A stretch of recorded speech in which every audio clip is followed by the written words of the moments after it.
आज हम पाठ जूझ आनंद यादव द्वारा रचित पाठ को पढ़ेंगे। आज हम जो पाठ प्रस्तुत करेंगे वो पाठ का भाग 1 प्रस्तुत करेंगे। जूझ मराठी के प्रख्यात कथाकार आनंद यादव का बहुचर्चित एवं प्रशंसित उपन्यास है। इसी उपन्यास का एक अंश हमारी पाठ्य पुस्तक में जूझ शीर्षक से संकलित है। इसमें एक संघर्षशील किशोर के जीवन के यथार्थ का चित्रण है। कहानी का सार इस प्रकार है। लेखक की परेशानी। लेखक के पिता ने कक्षा 4 के बाद उसे पाठशाला जाने से रोक लिया और खेतों के काम में लगा दिया। खेतों में उसे खेतों में पानी देना होता, कोल्हू पर काम करना पड़ता है, परंतु लेखक पढ़ना चाहता है। वह जानता है कि खेती में जन्म भर काम करने के बाद भी हाथ कुछ नहीं आएगा। पढ़ लिया तो नौकरी लग जाएगी।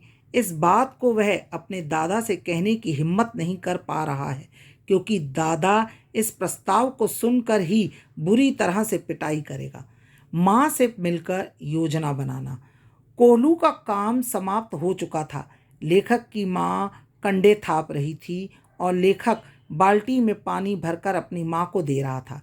इस एकांत को देखकर लेखक ने माँ से बात करने का उचित अवसर समझकर अपने पढ़ने की बात चला दी।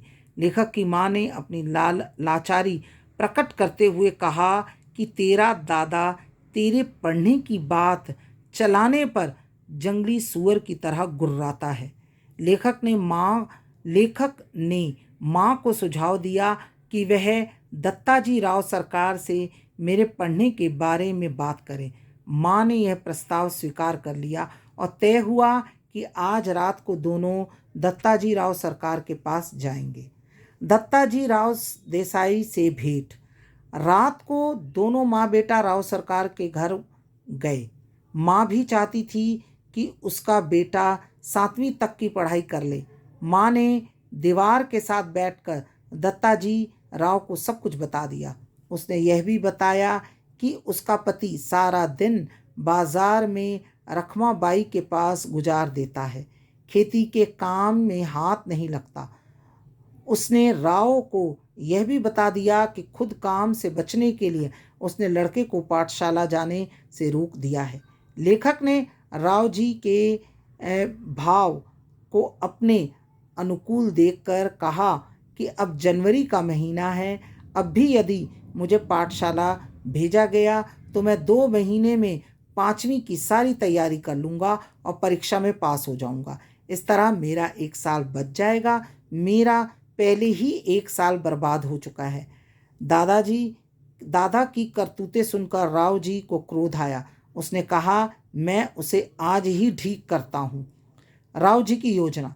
राव ने लेखक से कहा कि घर आते ही अपने दादा को मेरे पास भेज देना और घड़ी भर बाद तू भी अब कोई बहाना बनाकर आ जाना। माँ बेटा ने राव को सचेत कर दिया कि हम दोनों यहाँ आने के बाद दादा को न बताएं। राव ने कहा, तू उसके सामने निडर होकर जो मैं पूछूं कह देना। योजना के अनुसार लेखक की माँ ने दादा को राव जी के यहाँ यह कहकर भेज दिया कि राव साहब के यहाँ साग भाजी देने गई थी। तब राव साहब ने कहा, बहुत दिनों से तेरा मालिक दिखाई नहीं दिया, उसे मेरे पास भेजना। लेखक ने दादा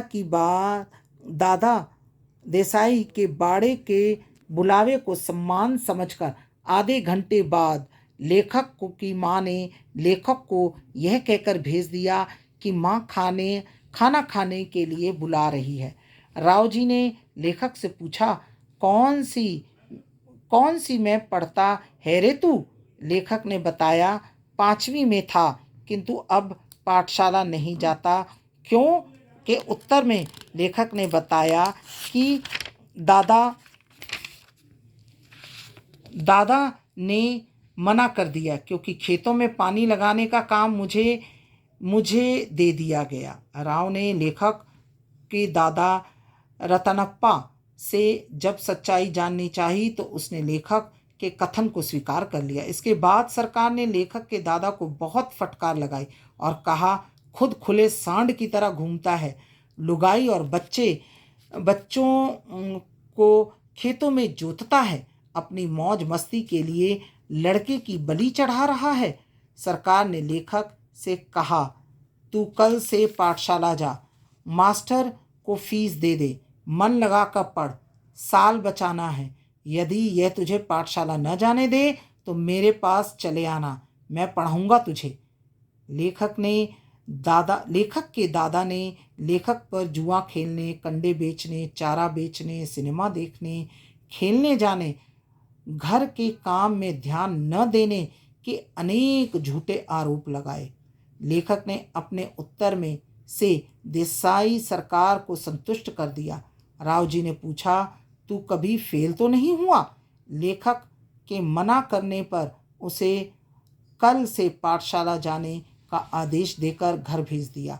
बाद में राव साहब ने रतनप्पा को समझाया। दादा ने भी पाठशाला भेजने की हामी भर दी। तो इस तरह आज हमने भाग 1 पढ़ाया है। अगली वीडियो भाग 2 में जूझ पाठ को प्रस्तुत किया जाएगा। धन्यवाद।